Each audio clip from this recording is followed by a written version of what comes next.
Hi friends, പുതിയൊരു വീഡിയോയിലേക്ക് എല്ലാവർക്കും സ്വാഗതം. അങ്ങനെ അച്ഛമ്മയുടെ ആഗ്രഹപ്രകാരം നേതരെ വീട്ടിലേക്ക് പോവുകയും അവിടെ ശ്രീരാമൻ്റെയും സീതയുടെയും ഒരു വിഗ്രഹം കൊണ്ടുചെന്ന് അവിടെ വെച്ച് പൂജിക്കുകയും വേദയും വിക്രവും കൂടിയിട്ട് കുറച്ചും കൂടെ ഒരു അടുപ്പൊക്കെ ഉണ്ടാവുകയാണ്. അച്ഛമ്മയുടെ ഒരു പ്ലാനിൽ കുറച്ചൊക്കെ സക്സസ് ആയിട്ടുണ്ട് കാര്യങ്ങൾ.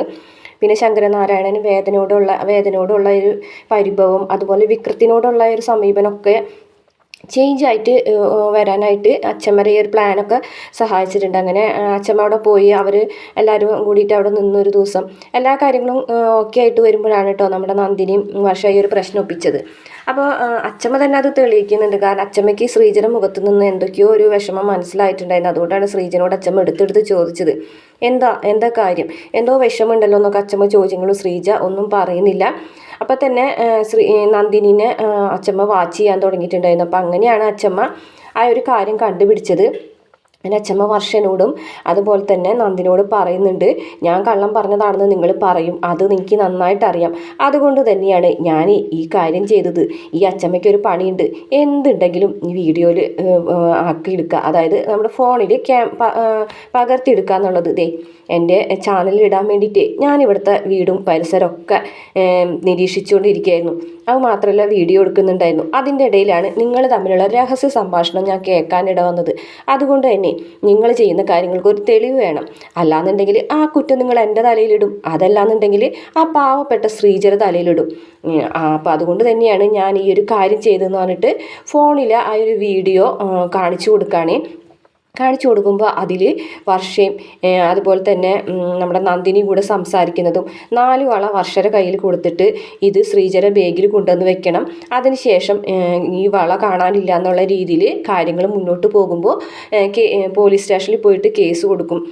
അങ്ങനെ പോലീസ് ഇവിടെ വന്ന ആൾക്കാരൊക്കെ പരിശോധിക്കുന്ന കൂട്ടത്തിൽ നിങ്ങൾ വിക്രമിൻ്റെ വീട്ടിലേക്ക് പോകും. വീട്ടിൽ ചെന്നിട്ട് പരിശോധിക്കുമ്പോൾ ആ വള ശ്രീജയുടെ ബാഗിൽ നിന്ന് കണ്ടെടുക്കും.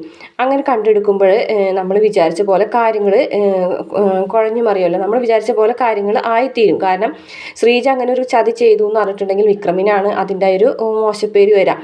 അങ്ങനെ ഈ 2 വീട്ടുകാരും തമ്മിലുള്ള ഒരു അകൽച്ചയ്ക്ക് അതൊരു കാരണമാകും. അങ്ങനെയാണ് വർഷ നന്ദിനിനെ പറഞ്ഞ് കാര്യങ്ങളൊക്കെ ഏൽപ്പിക്കുന്നത്. നന്ദിനിക്ക് അത് ചെയ്യാൻ കുറച്ച് ബുദ്ധിമുട്ടുണ്ടെങ്കിലും നന്ദിനി അത് ചെയ്യാണ്.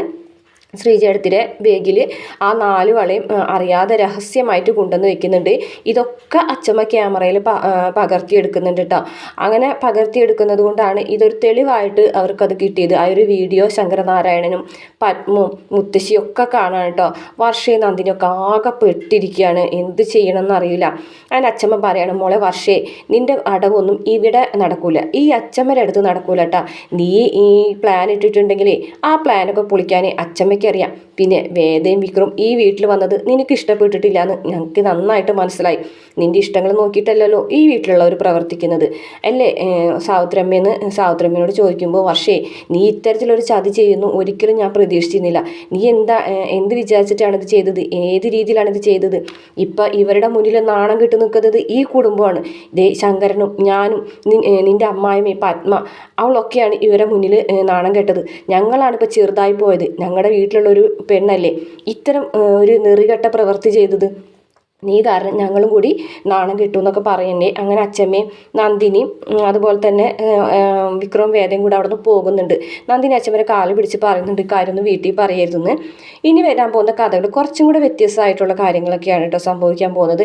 വിക്രം ഒരു കേസിൽ ചെന്ന് പെടുകയാണ്. ഒരാൾ കാരണം ഒരു പെൺകുട്ടി മരിക്കുന്നുണ്ട്, ഒരു പെണ്ണ് മരിക്കുന്നുണ്ട്.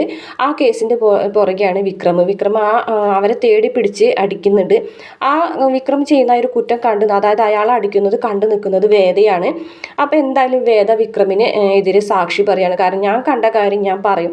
അപ്പോൾ ഒരു രാഷ്ട്രീയക്കാരൻ്റെ മകനാണ് ഇതിൽ ഉൾപ്പെട്ടിട്ടുള്ളത്. ആ രാഷ്ട്രീയക്കാരൻ വന്നിട്ട് പറയുന്നുണ്ട്, എൻ്റെ മകൻ അനുഭവിച്ച വേദന അവൻ അറിയണം, വിക്രം അറിയണം, അതുകൊണ്ട് കുട്ടിയുടെ സ്റ്റാൻഡിൽ നിന്ന് മാറരുതെന്ന് പറയുമ്പോൾ ഞാൻ കണ്ട കാര്യം ഞാൻ കോടതിയിൽ പറയും എന്ന് തന്നെയാണ് കേട്ടോ പറയുന്നത്.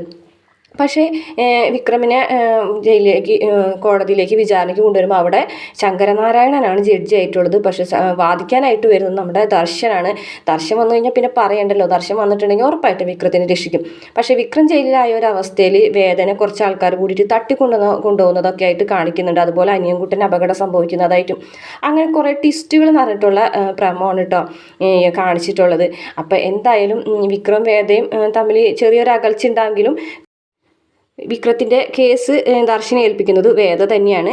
കമലാമ്മയ്ക്ക് വരെ വേദനോട് ദേഷ്യം വരാണ്ട് വിക്രത്തിനെതിരായിട്ട് സംസാരിക്കുന്നത്. പക്ഷേ കണ്ട കാര്യം വേദ കോടതിയിൽ പറയുമെങ്കിലും വിക്രത്തിന് വേണ്ടിയിട്ട് വക്കീലിനെ ഏർപ്പാടാക്കുന്നതൊക്കെ വേദ തന്നെയായിരിക്കും. ഒരുപക്ഷെ വേദ ഇനി വക്കീൽ കൂട്ടിയിട്ട് കോടതിയിൽ വരാനുള്ള ചാൻസും ഉണ്ട് കേട്ടോ.